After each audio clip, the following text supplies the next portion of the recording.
Hello दोस्तों, नमस्कार। कैसे हैं आप सब? आई होप कि आप सब अच्छे होंगे और खूब बढ़िया से मन लगाकर पढ़ाई कर रहे होंगे। आज आप लोगों के सभी प्रश्न किससे संबंधित होंगे? हालावाद से। बहुत ही इम्पोर्टेंट है हालावाद की। जितने भी प्रश्न जैसे जैसे भी जिस तरीके से भी बनते हैं, सभी प्रश्न इसमें मैंने पूरा रखा हुआ है हालावाद में। तो हालावाद का किस तरह के प्रश्न पूछा जाता, घुमा फिरा कर पूछा जाता, पूरे तरीके से मैंने इसको सारे निचोड़ पूरा रख लिया है। तो पूरा वीडियो देख लीजिएगा। आप लोगों को हालावाद से जितने भी प्रश्न बनते हैं सब कुछ यहीं से क्लियर हो जाएगा। तो आप लोग इसको नोट ज़रूर कर लीजिएगा। तो चलिए स्टार्ट करते हैं। आज के सेशन का पहला ही प्रश्न देखते हैं। तो हालावाद का प्रवर्तक ही किसे माना जाता है? तो किसे माना जाएगा? हरिवंश राय बच्चन जी को माना जाता है। किसे? हरिवंश राय बच्चन जी को माना जाता है। हालावाद का जनक माना जाता है, प्रवर्तक कहते हैं। तो आज उन्हीं के ऊपर पूरे प्रश्न हैं। ये हालावाद में कौन कौन शामिल हुआ था, कौन कौन हटाया गया था, कैसे कैसे किस तरह से शामिल हुआ था, कौन कौन सी रचना किया था, सब कुछ पूरा रखा है। A to Z पूरे प्रश्न इसमें बनाया है मैंने। तो व्यक्तिवादी काव्य या वैयक्तिक कविता के नाम से जाना जाता है। क्या कह रहा है प्रश्न? प्रश्न कह रहा है कि व्यक्तिवादी काव्य या वैयक्तिक कविता के नाम से जाना जाता है। किसे जाना जाता है? तो हालावाद को जाना जाता है। किसे जाना जाएगा? हालावाद को जाना जाता। अब हालावाद में ऐसे ही प्रश्न घुमाकर पूछता है। अब अगला प्रश्न देखते हैं। इस काव्य में समग्रता एवं संपूर्णतः वैयक्तिक चेतनाओं को ही काव्यमय स्वरों और भाषा में संजोया गया है। यह किस काव्य के बारे में कहा गया है? अब देखिएगा, प्रश्न इम्पॉर्टेंट है इसको भी। तो इस काव्य में समग्रता एवं संपूर्णतः वैयक्तिक चेतनाओं को ही काव्यमय स्वरों और भाषा में संजोया गया है। यह किस काव्य के बारे में कहा गया है यहाँ पर? तो हालावादी काव्य के बारे में कहा गया है। किसके बारे में? तो हालावादी काव्य के बारे में कहा गया है। अगला है, नव्य स्वच्छंदतावाद के नाम से जाना जाता है। तो नव्य स्वच्छंदतावाद के नाम से जाना जाता है। किसे जाना जाता है? तो हालावाद को जाना जाता है। क्लियर हुआ? आगे बढ़िए। उन्मुख प्रेम काव्य या प्रेम व मस्ती के काव्य, उन्मुख प्रेम काव्य या प्रेम व मस्ती के काव्य के नाम से भी जाना जाता है। क्या?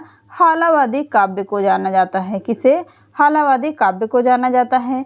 अगला प्रश्न है, इसमें अपनी ही मस्ती, अल्हड़ता एवं अखंडता अक्कड़ता है।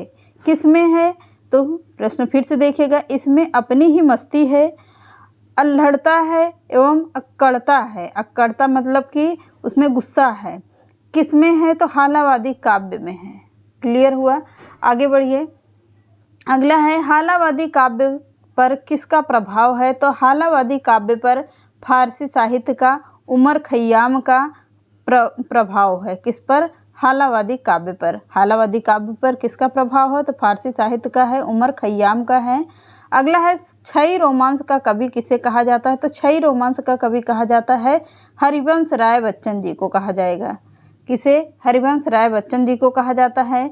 अगला, प्रेम और रोमांस का कवि किसे कहा जाता है? तो प्रेम और रोमांस का कवि किसे कहा जाएगा? रामेश्वर शुक्ल अंचल जी को कहा जाता है।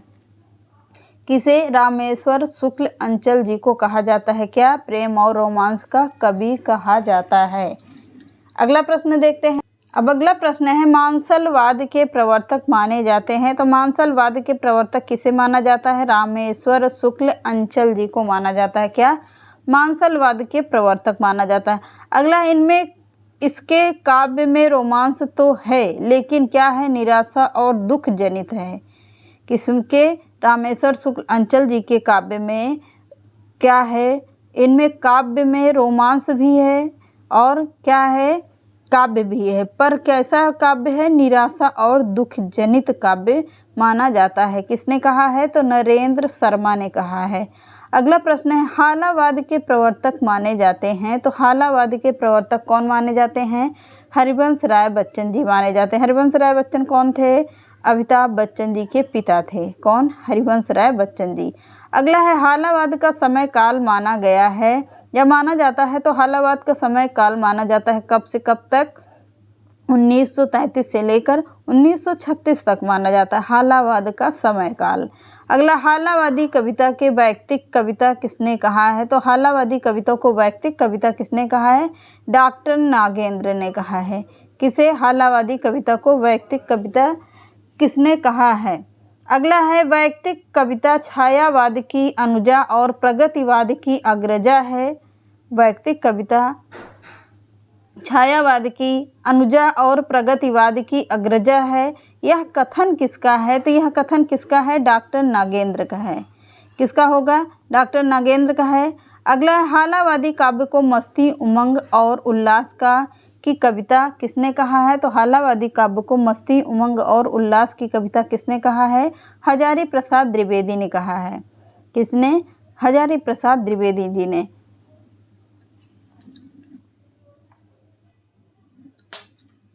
हालावादी कविता का प्रबल भाव है क्या? हालावादी कविता का प्रबल भाव है वैयक्तिकता। क्या है? वैयक्तिकता है हालावादी कविता का प्रबल प्रभाव है। अगला है, निराशावादी कविता कभी कहा जाता है किसे? निराशावादी कवि किसे कहा जाता है? तो हालावादियों को कहा जाता है, इसीलिए क्योंकि उसमें निराशा और दुख का प्रभाव है हालावाद में। अगला है, व्यक्तिवादी कविता का प्रमुख स्वर निराशा का है, अवसाद का है, थकान का है, टूटन का है, चाहे किसी भी परिप्रेक्ष्य में हो। यह कथन किसका है?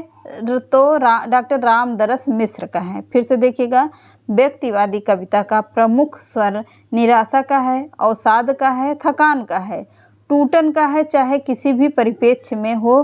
तो यह कथन किसने कहा है? तो यह कथन किसने कहा है? रामदरस मिश्र ने कहा है।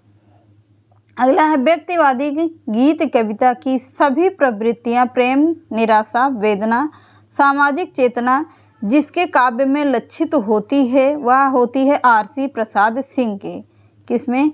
व्यक्तिवादी गीत कविता की सभी प्रवृत्तियां प्रेम, निराशा, वेदना और सामाजिक चेतना किसमें काव्य में लक्षित होती है? तो आरसी प्रसाद सिंह के काव्य में लक्षित होती है। अगला है, अशरीरी प्रेम के स्थान पर शरीरी प्रेम को इन्होंने तरजीह दी है। किन्होंने दी है तरजीह? हालावादी कवियों ने दी है। किसने दिया है? हालावादी कवियों ने दिया है। अशरीरी प्रेम के स्थान पर शरीरी प्रेम को इन्होंने तरजीह दिया है। किन्होंने दिया है? तो हालावादी कवियों ने दिया है। अगला है, मूलतः प्रेम, यौवन और सौंदर्य के कवि माने जाते हैं। तो मूलतः प्रेम, यौवन और सौंदर्य के कवि कौन माने जाते हैं? रामेश्वर शुक्ल अंचल जी माने जाते हैं। कौन माने जाएंगे? रामेश्वर शुक्ल अंचल जी को माना जाता है। अगला, हालावादी काव्य को छई रोमांस और कुंठा का काव्य किसने कहा है? तो हालावादी कवि को किसने कहा है?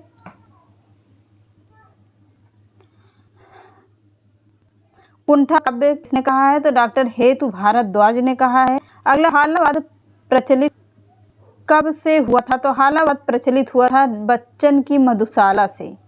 कब हुआ था? तो बच्चन जी की क्या है? मधुशाला, मधुकलश, ये हरिवंश राय बच्चन जी की रचना है। तो मधुशाला से ही हालावाद का प्रचलन हुआ था। आगे देखते हैं अगला प्रश्न। अब हालावाद से पूरे प्रश्न हो गए खत्म, तो 2-4 प्रश्न इसमें से देख लीजिए। आप लोगों को तुलसी किसके समकालीन थे? तो तुलसी अकबर के समकालीन थे। अगला प्रश्न है, तुलसीदास का जन्म कहाँ पर हुआ था? तो बांदा के राजापुर गांव में हुआ था। कब हुआ था? 1554 ईस्वी में हुआ था। अगला है, तुलसी ने रामायण की रचना किस भाषा में किया था? तो अवधी भाषा में किया था। अवधी भाषा में रचना करके रामायण का रामचरितमानस नाम रखा गया था। अगला है, तुलसी के रामायण को क्या कहते हैं? तो रामचरितमानस कहते हैं। रैदास ने कौन से संप्रदाय की नींव रखी थी? तो रैदासी संप्रदाय की नींव रखी थी। किसने? तो रैदास ने रखी थी। अगला, रैदास किसके शिष्य थे? तो रैदास रामानंद के शिष्य थे। कौन? रैदास। अगला, भगवान श्री कृष्ण के किस भक्त ने रैदास को अपना गुरु बनाया था? तो मीराबाई ने कहा था। मीराबाई ने बनाया था। दादू दयाल किस जाति के थे? तो दादू दयाल धुनिया जाति के थे। कौन? दादू दयाल धुनिया जात के थे। अगला प्रश्न है, दादू दयाल का जन्म कब और कहाँ पर हुआ था? तो 1554 ईस्वी में हुआ था। अहमदाबाद के निकट हुआ था।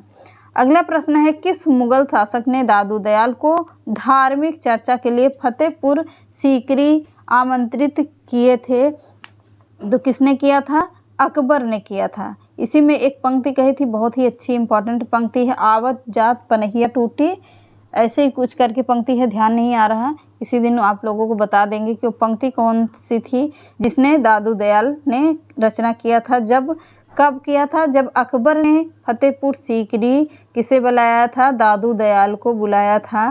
तो आवत जात पनहिया टूटी, ऐसे ही कुछ करके है, बहुत ही अच्छी है पर ध्यान नहीं आ रहा। चलिए बताते हैं अगले दिन। दादू दयाल ने किस संप्रदाय की स्थापना किया था? तो दादू दयाल ने निपक संप्रदाय की स्थापना किया था। किस संप्रदाय की? तो निपक संप्रदाय की स्थापना किया था। महाराष्ट्र में भक्ति आंदोलन का जनक किसे कहा जाता है? तो महाराष्ट्र में भक्ति आंदोलन का जनक कहा जाता है ज्ञानदेव या ज्ञानेश्वर को कहा जाता है। किसे कहा जाएगा? ज्ञानदेव या ज्ञानेश्वर को कहा जाता है।